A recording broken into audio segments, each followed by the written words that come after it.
মেয়েরা বলে তুই কিছু না জানো, ও তুই জানো। যখন বলতে তুমি কিছু বোঝো না, পরিবার বুঝে কি আমি, তুই তো ব্যক্তি বইও, তুমি কি বুঝো? স্ত্রী যখন এইভাবে স্বামীকে দমন করে, যেটা এখন অহরহ হচ্ছে।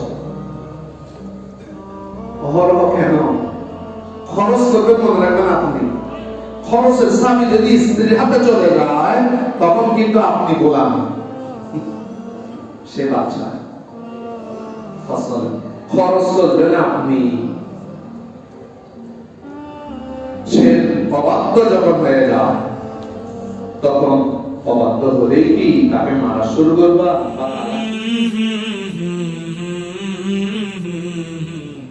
সম্মানিত হাজিরিন, আজ খুতবার গর্ব সামনে নিয়ে আমি আপনাদের সামনে পবিত্র কালামে কারিমে অত্যন্ত গুরুত্বপূর্ণ একটি সূরা, সূরাতুন নিসা শরীফের 34 নং আয়াত আমি আপনাদের সামনে তিলাওয়াত করেছি। এই আয়াতে কারিমা সরল অনুবাদ এবং এখানে আল্লাহ আমাদেরকে কি বলতে চাচ্ছেন সেই মরাটা দিয়েই আমি বক্তব্যে ইতিকাম ইনশাআল্লাহ। আমাদের বৈবাহিক জীবনের যে দিকগুলো আছে তার বিধান নিয়ে এখানে আল্লাহ রাব্বুল আলামিন আমাদেরকে হুকুম দিয়েছেন, বিধান জারি করেছেন।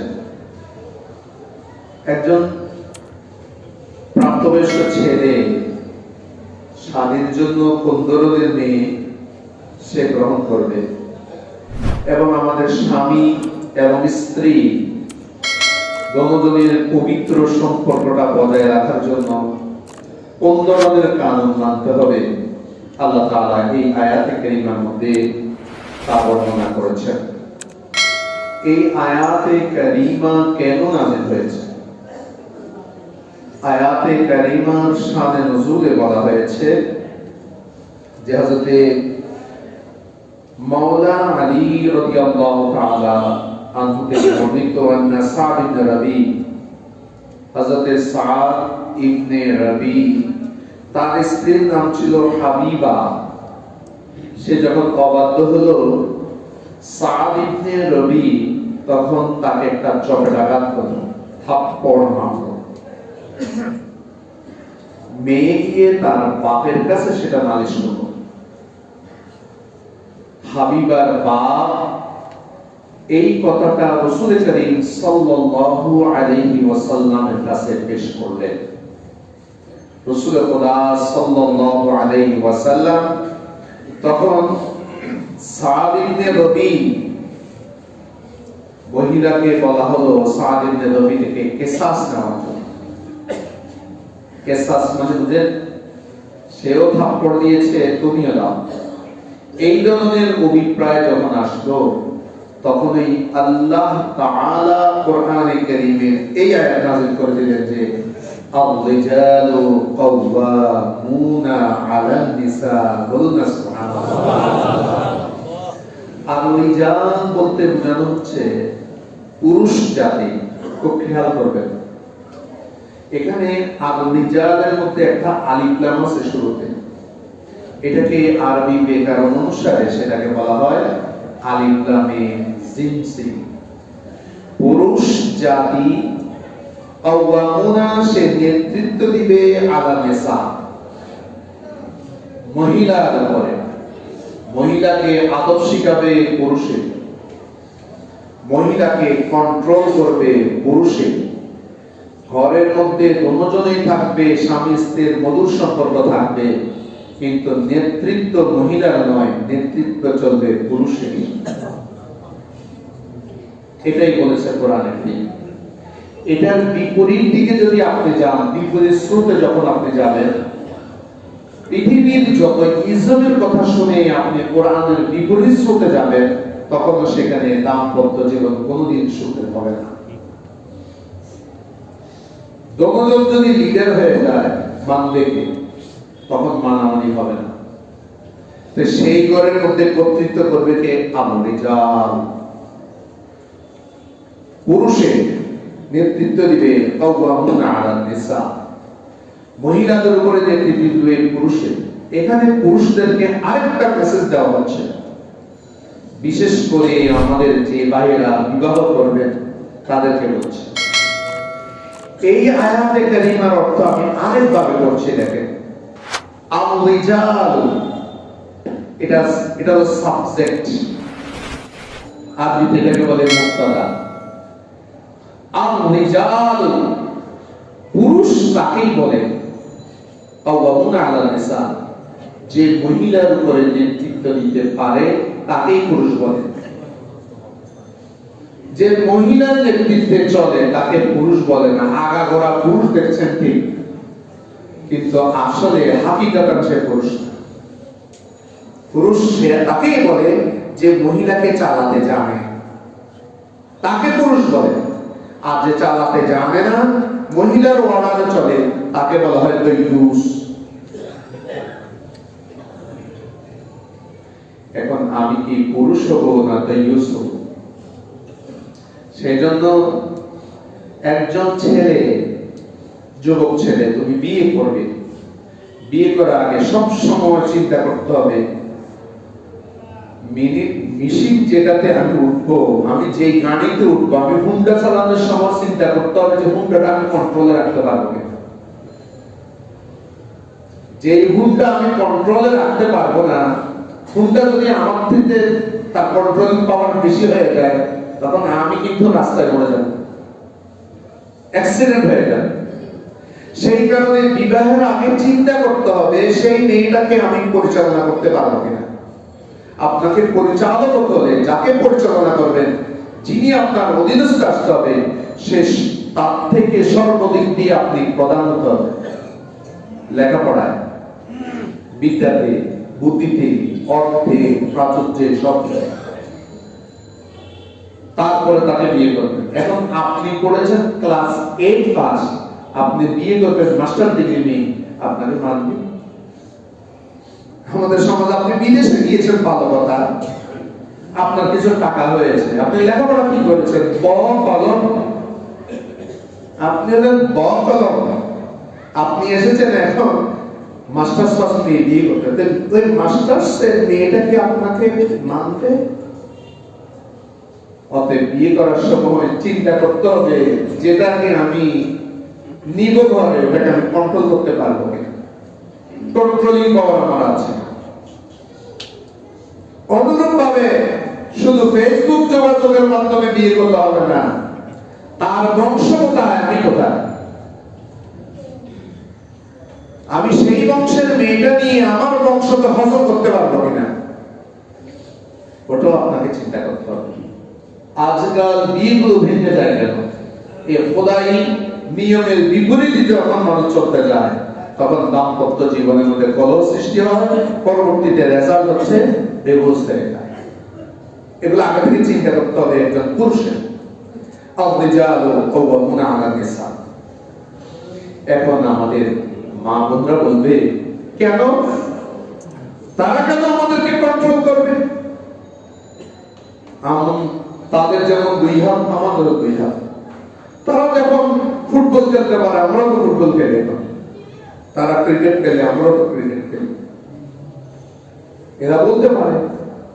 তখন আল্লাহ তাআলা বলেন, শোনো, সৃষ্টিকর্তা আমি, বিমা ফাদ্দালাল্লাহু বা'দাহুম আলা বা'দিন, যেহেতু আমি একজনকে আরেকজনের উপরে, আমি আল্লাহ সৃষ্টির দিক থেকে এবং মর্যাদার দিক থেকে আমি আল্লাহ একজনকে আরেকজনের উপরে শ্রেষ্ঠত্ব দান করেছি।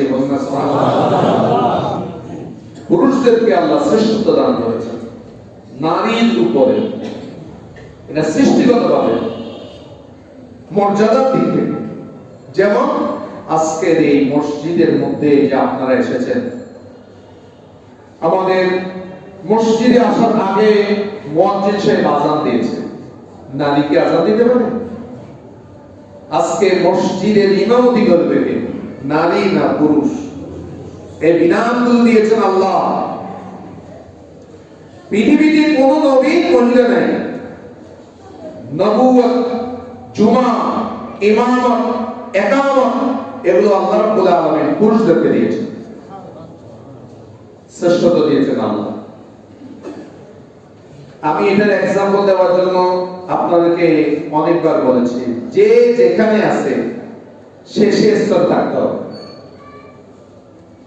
গরুরও দুটো পা আছে, চারটা পা আছে, ছাগলেরও আছে।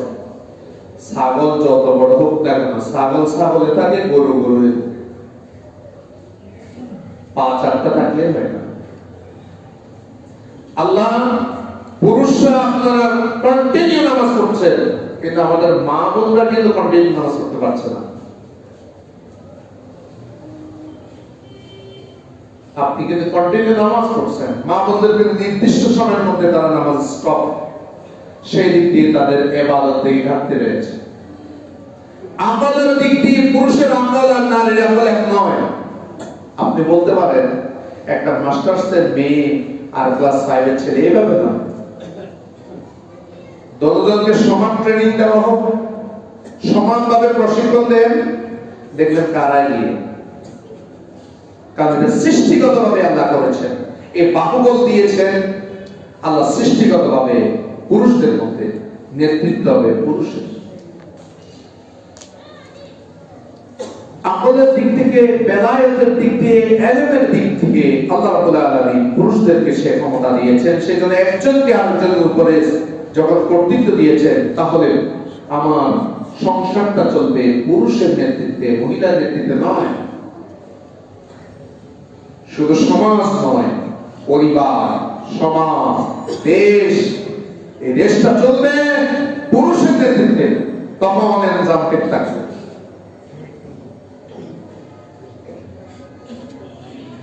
দ্বিতীয় কারণ, আরেকটা কারণ যে পুরুষ নেতৃত্ব কেন দিবে, যেহেতু একজন স্বামী স্ত্রীকে বিবাহ করার পরে স্ত্রীর ভরণ পোষণের মাথা থেকে পা পর্যন্ত ভরণ পোষণটা পুরো করবে স্বামী।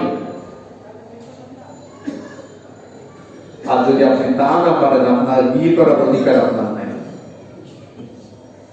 সর্বপ্রথম কি আল্লাহ কোরআনে কারীমে বলেছেন, ওয়া আতুন নিসা সাদাকাতিহিন্না নিহলা, বিবাহ যখন করেছো মহিলার মহরনা দিয়ে দাও।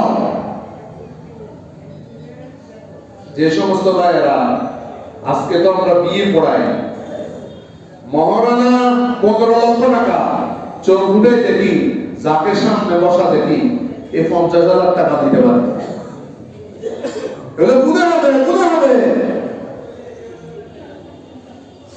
এটা মহিলার হক। সদাই মানুষের এটা বেচা কিনার মতো, তার মহরণটা বেচা কিনার মতো। একটা হলো নগদে দেওয়া, আর একটা হচ্ছে বাকিতে দেওয়া। আমরা এখানে যারা আছি, আমি সহ অধিকাংশ যে বাকি সদাই করছেন, অধিকাংশ নগদ সদাই করছেন কয়জন? 7 তো কর্তৃত্ব দিব কেন? কর্তৃত্বটা আমাদের কেমনে চলবে? বাইকে খেতে যান, ওই আমাদের এখানে দোকানদার বাইকে যারা খায় কাস্টমার, এদের সাথে ব্যবহার একরকম, নগদ কাস্টমারদের ব্যবহার আরেক রকম। বাইকে খেতে গেলে জিনিসপত্র 2 নম্বর, আর নগদ খেলে ফ্রেশ মাল পাবেন সব থাকবে। আমরা সব বাকি সদাগর। প্রথমে মহিলার মহরনা দিয়ে দিতে হবে, এটা মহিলার হক। মহিলার বাপের হক না, টেস্টের হক। প্রথমে তা দিয়ে দিতে হবে। এরপরে সেই মহিলাটা আসার পরে শীতকালের মধ্যে ভেসলিন দিতে হবে, গায়ের মধ্যে তাকে লোশন মাখতে হবে, শীতের কাপড় দিতে হবে, খানা বরস, মাথায় গোল দিতে হবে, আর পায়ে তোমার সৌন্দর্যের জন্য আলতা দিতে হবে। সবগুলোর খরচ স্বামী দেবে, কারণ নেতৃত্ব যখন তোমার, খরচও তোমার। এখন আমাদেরটা উল্টা কেন? আমরা খাওয়াইতে পারি না, ওকে নিয়ে সংসার করার সময় আমরা মহিলা থেকে দাবি করি ফ্রিজ দিতে হবে, টিভি দিতে হবে, আপনার মেয়ে থাকার জন্য খাট দিতে হবে, এই দিতে হবে, সেই দিতে হবে, সম্পূর্ণভাবে হারাম। আমি তো তার কাছে বিক্রি হয়ে গেছে। এখানে একটা কথা মনে রাখবেন, যৌতুক কাকে বলে?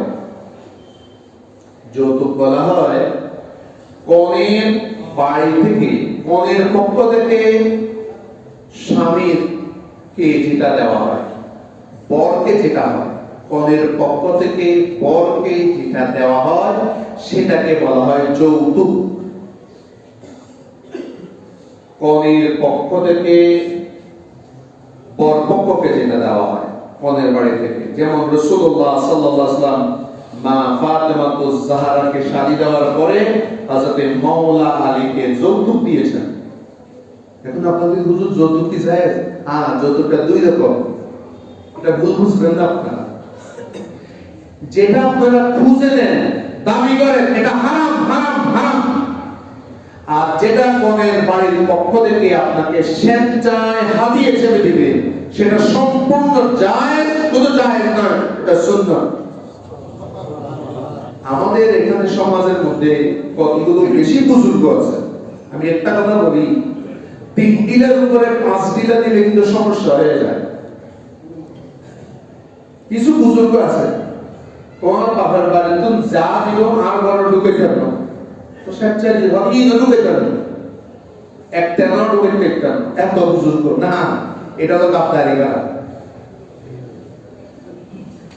হাদিয়া দিলে হাদিয়া গ্রহণ করবেন, হাদিয়াতে মহব্বত বাড়ে, কিন্তু আপনি খুঁজে নিতে পারবেন না।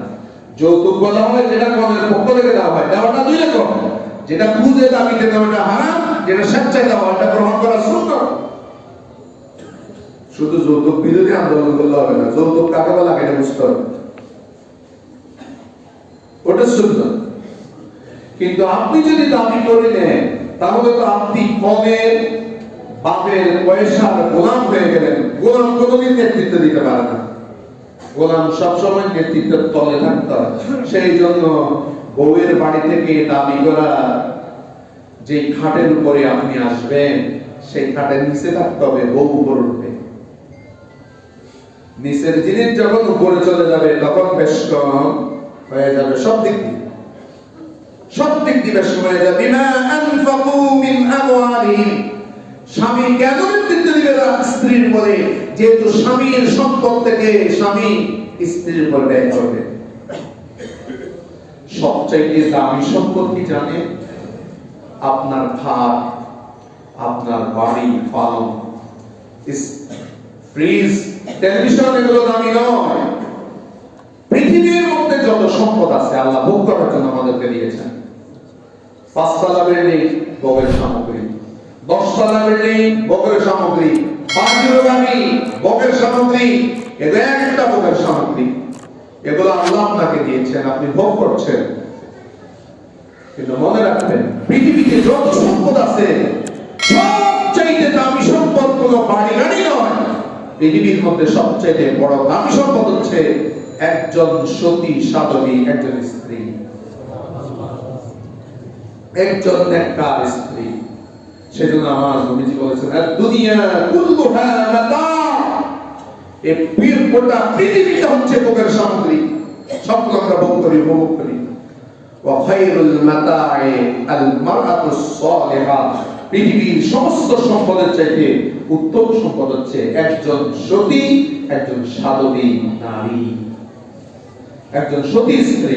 এটা যার কপালে জুটেছে সে বড় ভাগ্যবান। আপনার বউয়ের অনেক টাকা আছে, পয়সা আছে, কিন্তু আপনি বউ লাঠি খেতে পারেন, দেখি আপনার জন্য ইচ্ছেতে বউ জনের বউর কথায় উঠে বসতে পারে, লজ্জা। এটা বড় মুসিবতের ব্যাপার। সবচেয়ে দামি সম্পদ হচ্ছে একজন ফাসসালিহাতু কানিতা। এখন নেককার মহিলা কাকে বলে? আল্লাহ তাআলা কোরআনে বলেন, তোমাদের মহিলাদের মধ্যে নেককার কারা? ফাসসালিহাতু, মহিলাদের মধ্যে নেককার হচ্ছে তারা কানিতা, যারা বিনয়ী হয়, যে মহিলাগুলো কাদ্দার হয় না, যে বিনয়ী হয়, স্বামীর কথায় চলে, তাদেরকে বলা হয় কানিতা, বিনয়ী। এই ব্যাপারে হাদিসে পাকে রাসূল খোদা সাল্লাল্লাহু আলাইহি ওয়াসাল্লাম থেকে হাদিসে পাক এসেছে এভাবে, একজন সতী নারীকে কিভাবে চিনবেন? একজন নেককার বান্দী। রুবিয়া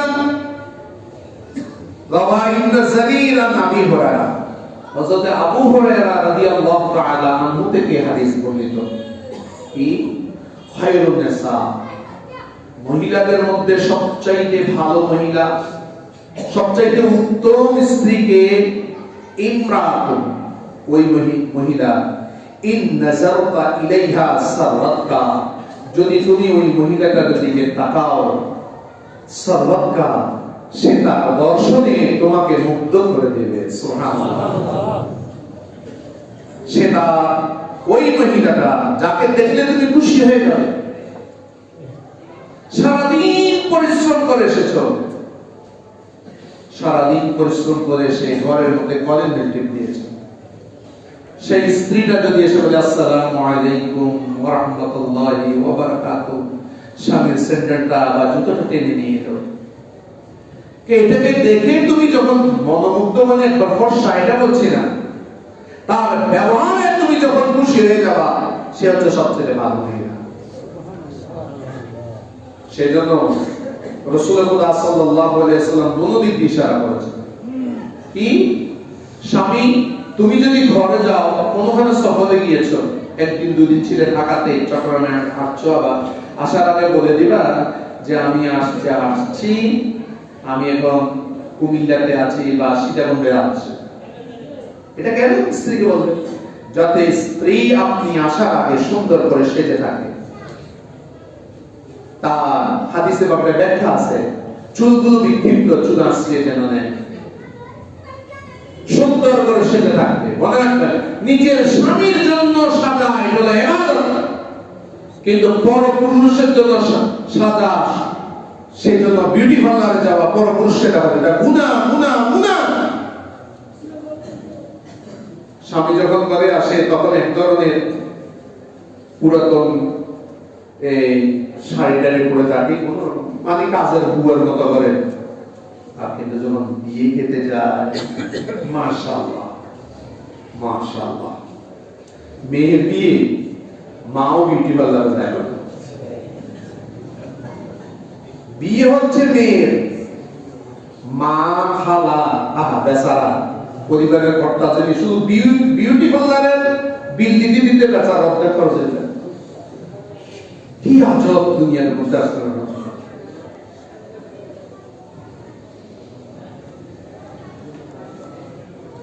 তুমি যদি তার দিকে তাকাও, সে তোমাকে খুশি করে নেবে।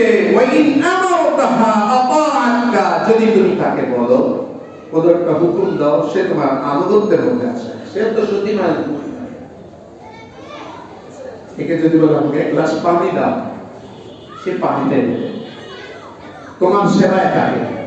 আর যদি বলে কর্তা আটটা এনে নিয়ে নিজেরা পানি আর নিজেরা খাইতে পারবে না, আর টিভি দেখতে না দাও, বুঝলেন? এটা যদি আছে যেটা এখন বলে আটটা এনে না হবে। আর যদি সে তোমার অবাধ্য হয়ে যায়, সে কামিয়াব নয়। ওয়াইদা বাবাতানা, মনে রাখবা। এটার পরে সবচেয়ে বড়, যখন ওই মহিলা থেকে স্বামী দূরে চলে যায়, সে অবস্থায় স্বামী তার স্বামীর দেওয়া আমানত, অর্থাৎ ঘরের সম্পদ, আরেকটা হচ্ছে আল্লাহ যেটাকে হেফাজত করতে বলেছে, তার লজ্জাস্থানটাকে হেফাজত রাখে, সেটা হলো সতী নারী। এই নারীর দাম পৃথিবীর সমস্ত সম্পদের চেয়ে বেশি। فالصالحات قانتات حافظات للغيب بما حفظ الله, যা আল্লাহ তাদের থেকে হেফাজত করেছেন, হেফাজত করার জন্য বলেছেন, একমাত্র স্বামীর জন্য সেটা বৈধ। আল্লাতী তাখাফুনা ওয়াল্লাতী তাখাফুনা নুশুজাহুন্না, মেয়েদের মধ্যে অনেক সময় অবাধ্য হয়ে যায়। অবাধ্য হওয়ার নজির কি? সে তোমার উপরে সে কথা বলবে, তোমার উপরে কথা বলবে। মেয়েরা বলে তুই কিছু না জানো, ও তুই জানো। যখন বলবে যে তুমি কিছু বোঝো না, পরিবারে বুঝি কি আমি, তুই তো ব্যক্তি বইও, তুই কি বুঝো? স্ত্রী যখন এইভাবে স্বামীকে নমক দিবে, যেটা এখন অহরহ হচ্ছে। অহরহ কেন? খরচ করবে, মনে রাখবেন আপনি। খরচের স্বামী যদি স্ত্রীর হাতে চলে যায়, তখন কিন্তু আপনি গোলাম, সে বাচ্চা। খরচ করবেন আপনি। সে অবাধ্য যখন হয়ে যায়, তখন অবাধ্য হলেই কি তাকে মারা শুরু করবা বা তালাক দিয়ে দিবা? না না, ইসলাম বলে সে অবস্থায় তোমরা গোপন রাখবে স্বামী স্ত্রীর বিষয়। স্বামী স্ত্রীর মধ্যে একটু মতানৈক্য হবে। সেই ক্ষেত্রে যদি কোনো স্ত্রীর মধ্যে অবাধ্যতা দেখা যায়, তোমার কথা মানছে না, তোমার কন্ট্রোলের বাইরে চলে যাচ্ছে, কন্ট্রোলের মধ্যে একটা হলো তোমাকে না জানিয়ে সে মার্কেটে চলে যায়।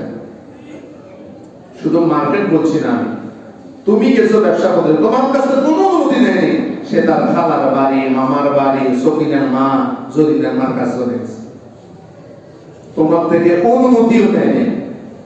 এটা হচ্ছে অবাধ্যতা। স্বামী ঘর থেকে বের হওয়ার সময় স্বামীর থেকে অনুমতি দিতে হবে। অনুমতি নেই, কোনো অনুমতি মানছে না, তখন সেই ক্ষেত্রে তুমি কি ফাইজুহুন্না, তোমরা তাদেরকে ওয়াজ করো, নসিহত করো, আল্লাহর ভয় দেখাও, যে স্বামীর অবাধ্য হলে কি হয় এটা তাকে বোঝাও। এগুলো গোপন কথা। প্রথমে স্টেপে কাজ হয়নি, মানছে না, তখন তুমি তাকে একটু মানসিক চর্চার মধ্যে নিয়ে যাও। মানসিক কি? এখনো কিন্তু মানবে না। ওয়াহজুরুহুন্না ফিল মাদাজি'i, দ্বিতীয় স্টেপ হলো তার বিছানা ত্যাগ করো। তার বিছানা ত্যাগ করো, অর্থাৎ তার সাথে থাকিও না। হুজুর, আমাদের ঘরের মধ্যে বাসার রুম একটা, স্বামী স্ত্রী থাকি, সামনে ছেলে মেয়ে, তার তো রুম নাই, সোফাতে শোয়ার সুযোগ নাই, যে মশা আমাদের সাইজ করে ফেলবে, এখন কোথায় যাবো? এখানে শুলে স্ত্রীকে ফিট দিয়ে ঘুমাও।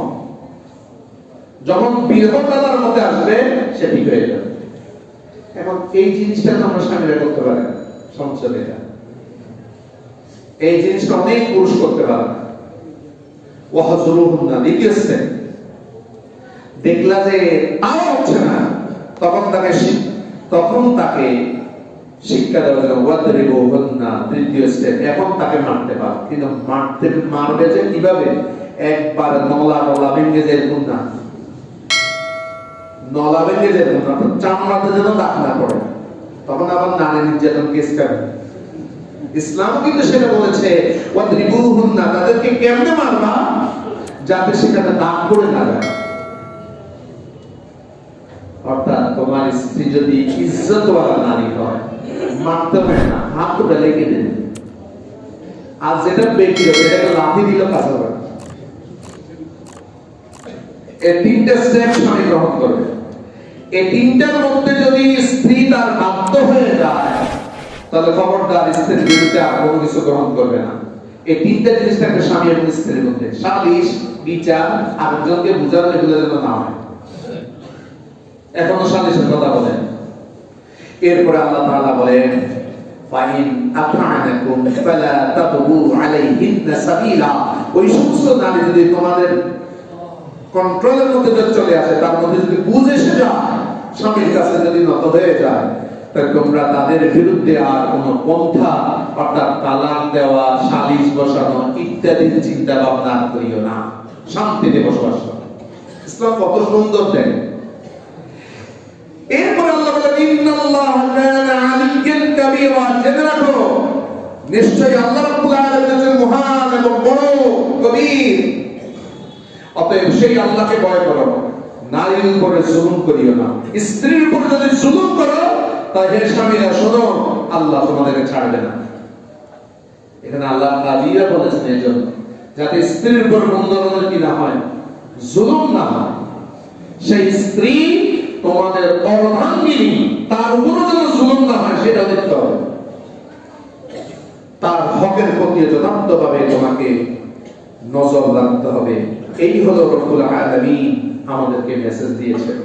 এরপরে আপনার প্রশ্ন করতে পারেন, হুজুর এরপরও যদি মেয়েটা আমার কন্ট্রোলে না আসে, তখন আল্লাহ তাআলা পরবর্তী আয়াতগুলো বলেছেন, তখন তোমার পক্ষ থেকে দুজন, তার পক্ষ থেকে দুজন, একজন মেয়ে সালিশ বসাও, সালিশে যেটা মীমাংসা হবে সেটা তোমরা গ্রহণ করো। এবং সালিশদারকে আল্লাহ বলেছেন সবসময় তালাকের দিক যাইও না, বরং দুজনকে মিলানোর চেষ্টা করো। যখন তোমরা মিলানোর চেষ্টা করবা আল্লাহ সেখানে মদত দান করবে। সেই জন্য এখানে আমাদের দায়িত্ব কি?